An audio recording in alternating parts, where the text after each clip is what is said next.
Hi! Nagbabalak ka bang pumunta dito sa Spain at magturo ng English sa mga schools? Pues ang video na to ay para sa iyo. Ang video na to ay nasa aking playlist Teaching English in Spain.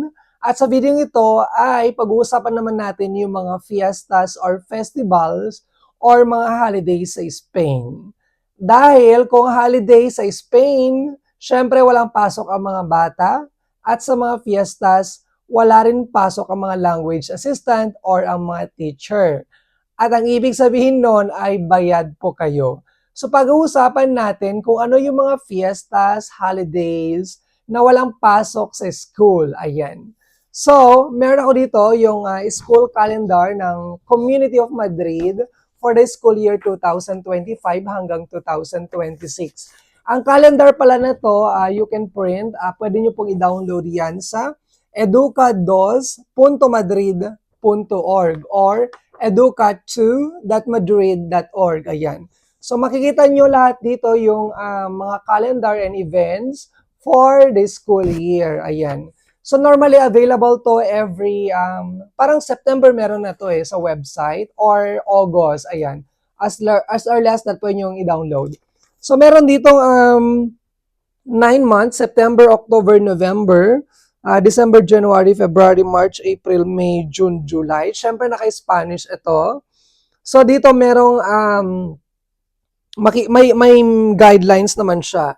Yung color yellow ay, yun ang start ng school year.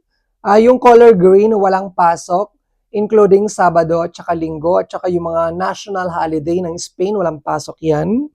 Meron ditong color orange, wala ding pasok yan. Yun yung mga additional na fiestas or holidays dito. Meron ditong color purple, which is mga evaluation. Nasa end pala to ng school year, June at saka July. Ayan.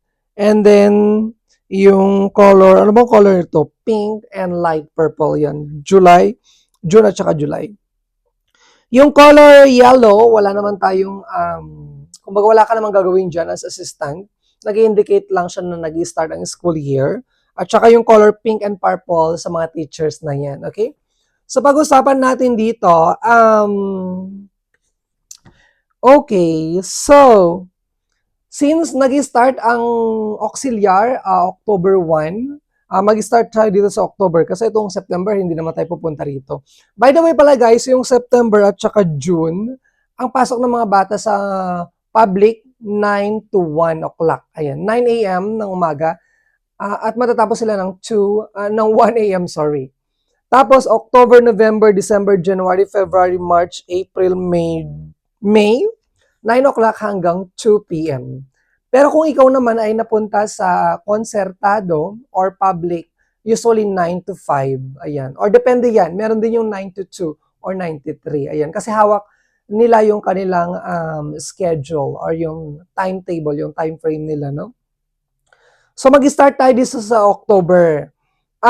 Kung yung October 1, guys, is papatak ng Sabado, October 3 ka papasok.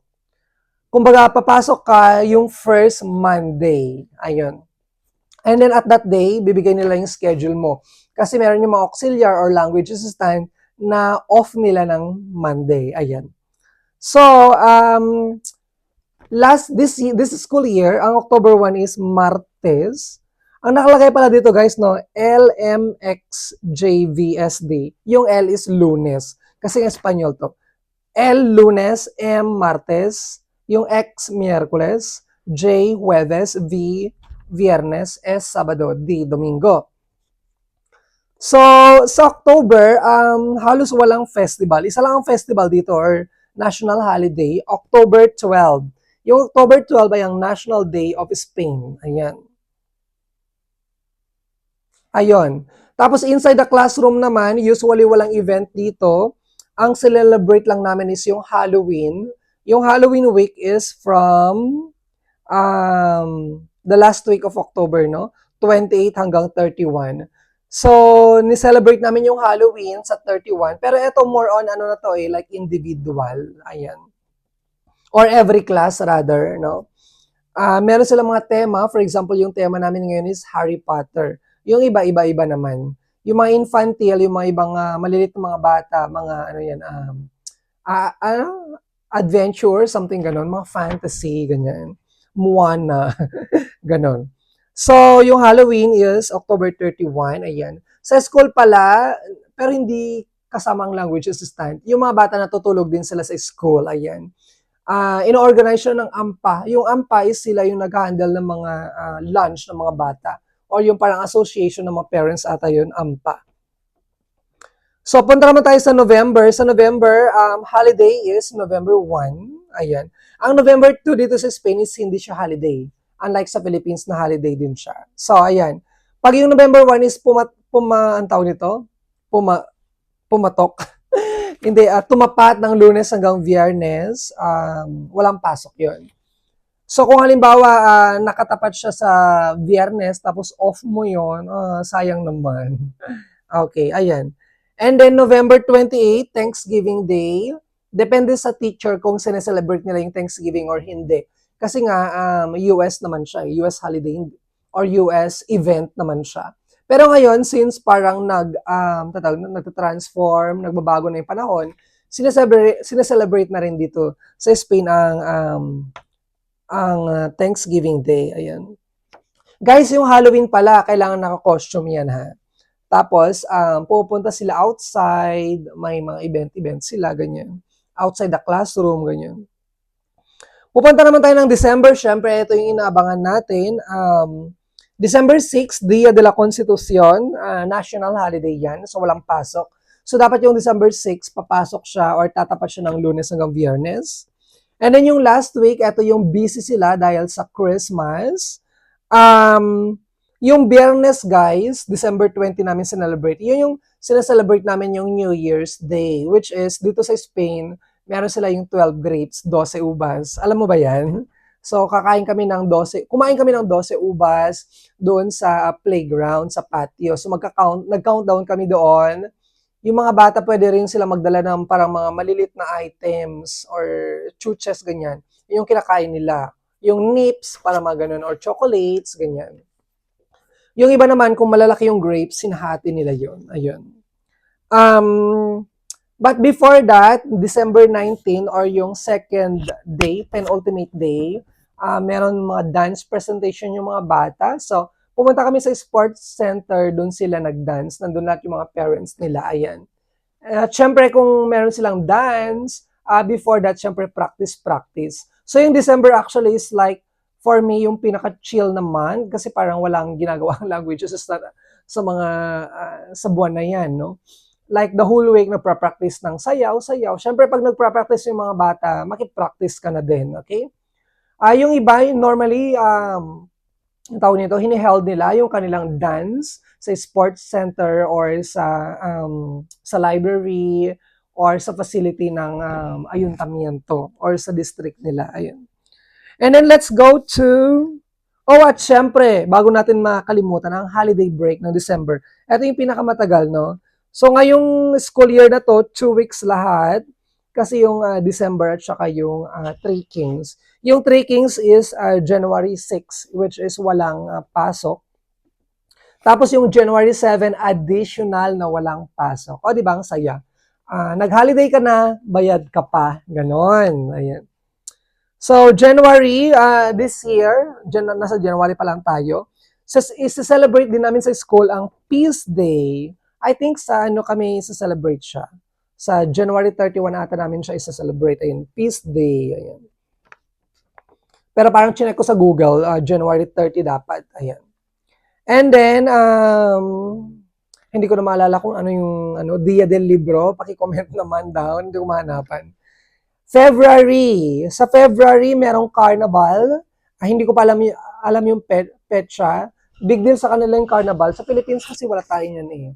So sa carnival, nagsusuot sila ng mga costumes nila. Usually yung mga bata, sinusuot nila yung kanilang costume na ginamit ng Halloween. Ayan. So walang pasok. Normally, lalabas yan outside of the classroom. Tapos, ayan, pupunta yung mga parents doon. Ayan. And then, nasa February pa rin ba tayo? February 28, additional na walang pasok. Kasi nagbibigay sila ng additional walang pasok para ma-enjoy ng mga teachers yung kanilang pagiging teacher. Hindi naman puro work lang. Yan yung isang nagustuhan ko dito sa Spain. Balanced life, ganun.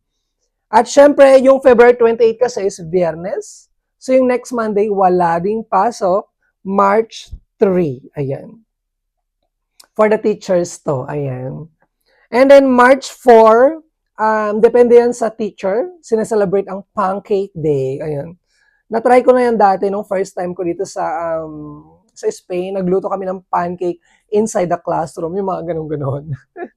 Okay. And then March 17, St. Patrick's Day. Although hindi sila celebrate sa Spain, pero since nasa bilingual school ka, depende again sa teacher, pwedeng celebrate ang St. Patrick's Day. Pero normally like wearing green and then drawing, painting, ganyan-ganyan ginagawa ng mga bata.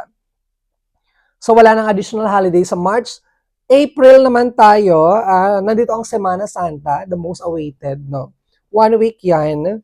Yung Huwebes Santo is April 17. April 18 ang Viernes Santo. At syempre, hindi lang yung 2 araw na yon ang walang pasok, kundi the whole week. At hindi lang yan yung the whole week. Ngayon is like from April 14 hanggang April 18. Pero magdadagdag sila ng additional non-working day. Ayan. So yung Viernes before Holy Week, at saka yung Lunes after Holy Week, walang pasok. So, April 11, walang pasok. April 21, walang pasok. O, di ba ang saya-saya? Ang daming holidays, okay? May. Sa May naman, yung May 1, national holiday yan, yung Workers' Day, na parang sa Philippines. And then yung May 2 is Community of Madrid Day. Yung Community of Madrid pala guys, is isa siyang region dito sa Spain. At yung Madrid City is sa center ng Community of Madrid. So, the whole Community of Madrid, walang pasok yan, May 2. Meron ding isang holiday, well, may pasok to, pero sineselebrate din, May 15. Ito yung San Isidro Day.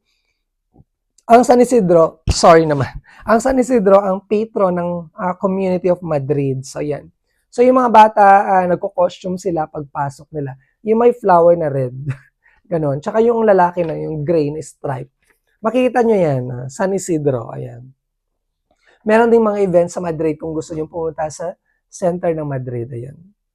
And then June, yung June again, 9 o'clock, tapos 1 o'clock natatapos. 9 o'clock ng umaga hanggang 1 o'clock natatapos ang klase ng mga bata. So super chill ulit. Sobrang chill nga lang siya eh. Imagine niyo like 16 hours in a week, tapos ang daming holidays, mga non-working days, ganon. So masaya din minsan, no?